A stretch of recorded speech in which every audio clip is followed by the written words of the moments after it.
I'll need wave slim. We'll use it for decompositions.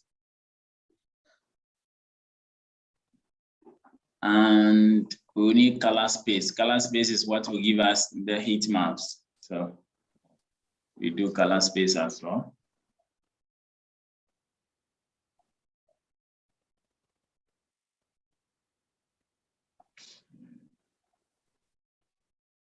That comment down.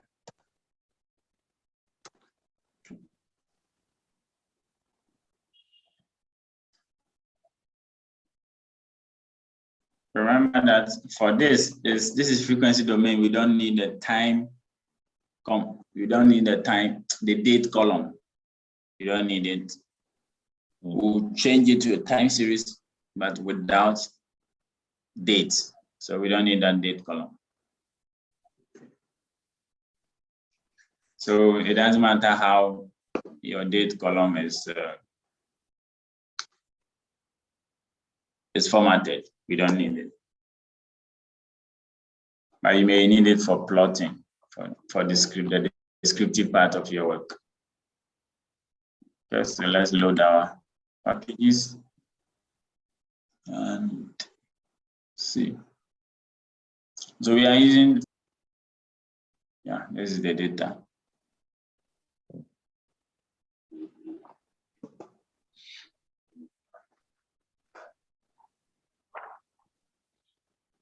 If I'm moving too fast, let me know. Okay.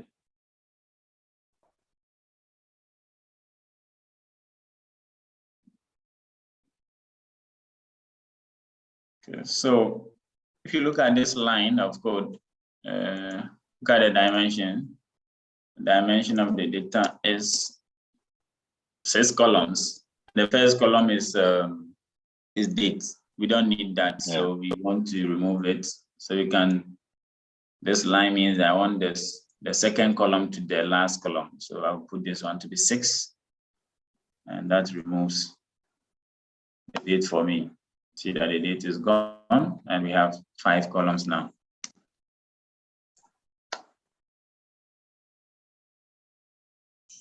Okay. Now, for the decomposition to work, for the maximal overlap to work, we need the data or the series to be time series.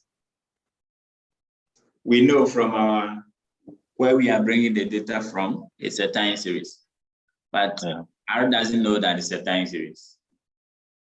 And since we are not using the date, we need to tell R that this data is a time series before we can use it in our wavelet method. If you look at the manual, it says the series should be a time series. And this TS is the function that will change the data from the data frame that it is now into time series.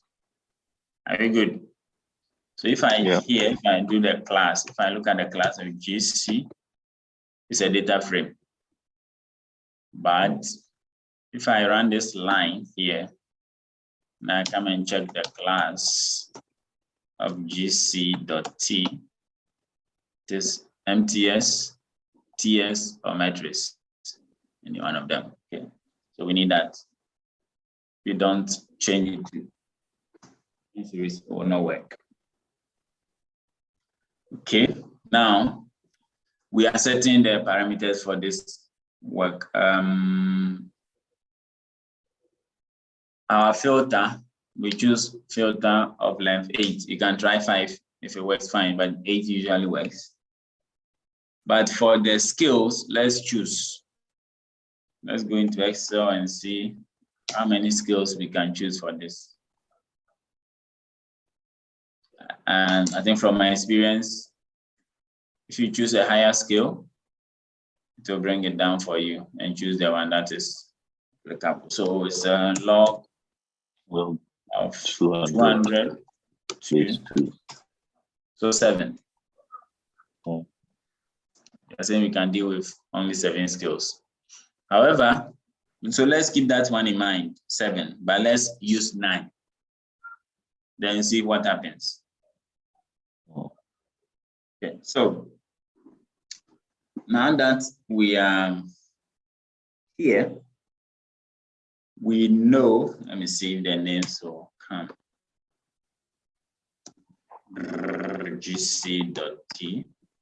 No, it will not come, comes for data frame, but we know, if we look at the head, we can always get to know which column is which. Okay, so here, what we are going to do is that we want to decompose them one by one.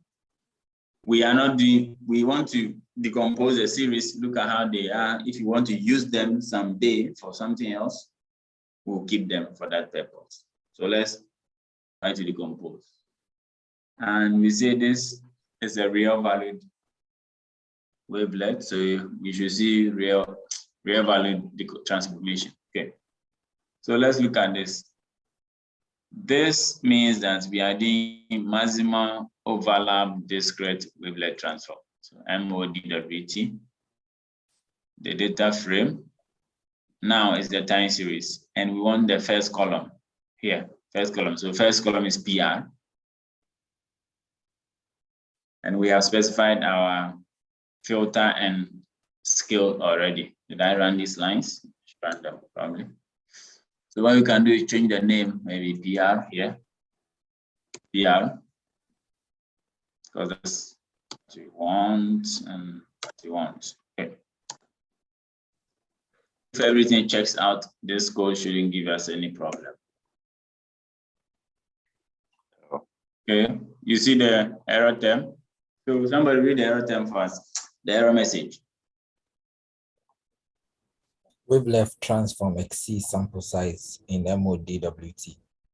Yes, so, and that is being caused by the length J9. So let's reduce. The 9 is too much, yeah.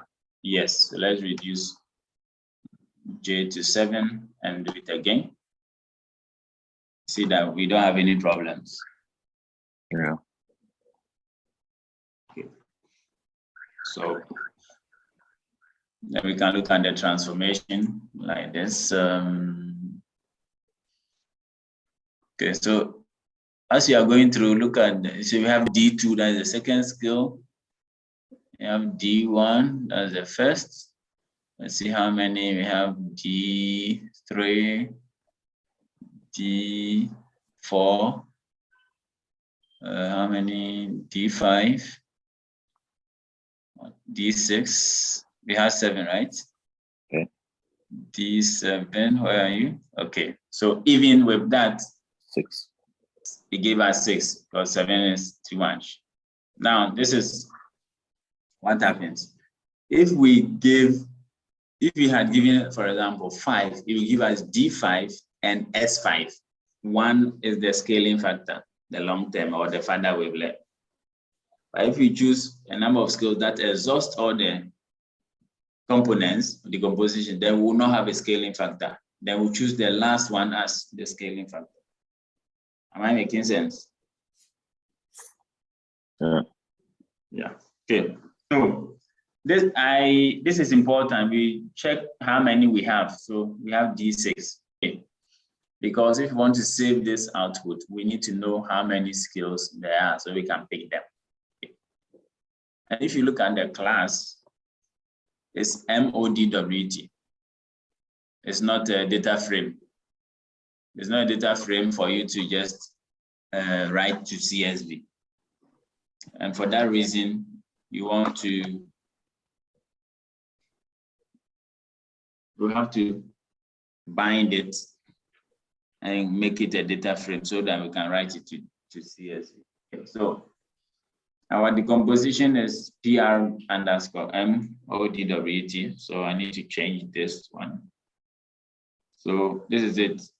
I go into PRD, I go into this and I choose the scales. The scales were D1, and I do that with the $sign.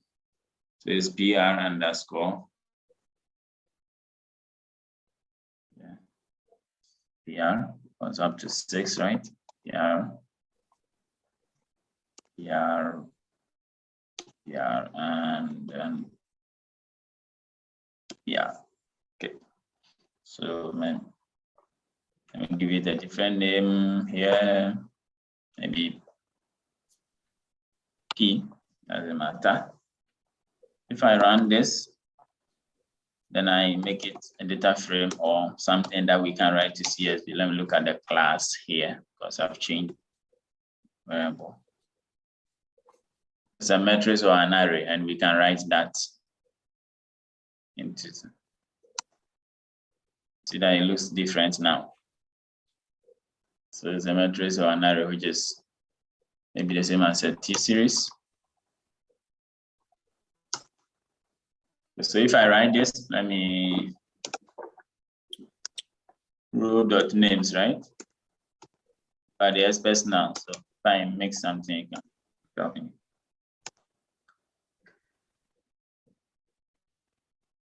great.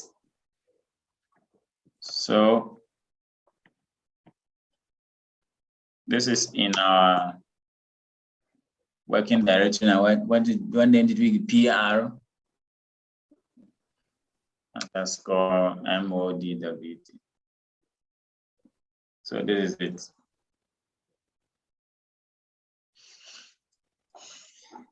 So we know, you know that this is the decomposition for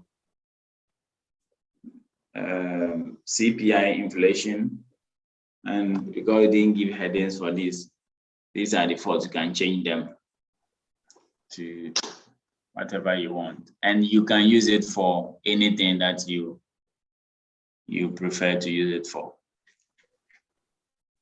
So we can choose another variable and decompose. So choose one for us. Let's choose another one.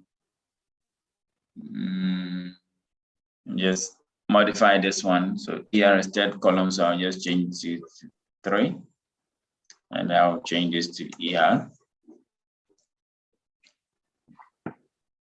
And I can decompose. Okay.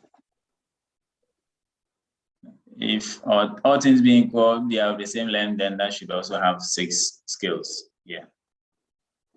Then I can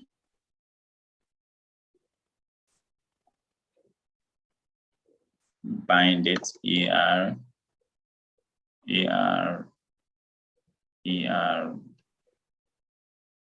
ER, ER, ER.